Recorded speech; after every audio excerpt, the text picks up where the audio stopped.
1947 সালের পরেই শুরু হয় বাঙালি সংস্কৃতির ওপর আঘাত। পাকিস্তানি তৎকালীন সেনাবাহিনীরা চেয়েছিল বাঙালির মুখের ভাষাকে কেড়ে নিতে, তাই তো কার্জন হলে জারি করা হলো উর্দুই হবে পাকিস্তানের একমাত্র রাষ্ট্রভাষা। তখন ওই বাংলার দামাল ছেলেরা গর্জে উঠল না বলে। আসসালামু আলাইকুম, আমি হাসান। সাল 1952, 21শে ফেব্রুয়ারি। আন্দোলনের মুখ বন্ধ করতে চেয়েছিল পাকিস্তানি সেনাবাহিনীরা, তাই তো জারি করা হলো 144 ধারা। কিন্তু মায়ের ভাষার দাবি কি আর কোনো আইনি বাধায় থমকে থাকতে পারে?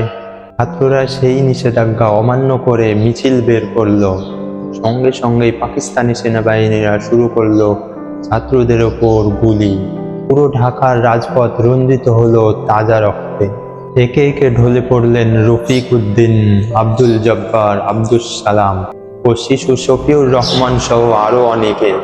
তাদের এই আত্মত্যাগ আমাদের শিখিয়েছে অন্যায়ের বিরুদ্ধে মাথা নত না করে কিভাবে আমাদের অধিকার আদায় করতে হয়। নিজের ভাষার জন্য প্রাণ দেওয়ার ইতিহাস আর কোথাও নেই।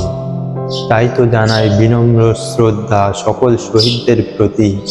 আপনাদের রক্ত বৃথা যায়নি। আজ মাথা উঁচু করে দাঁড়িয়ে আছে এই বাংলা ভাষা বিশ্ব দরবারে। সকল ভাষা শহীদদের প্রতি বিনম্র শ্রদ্ধা।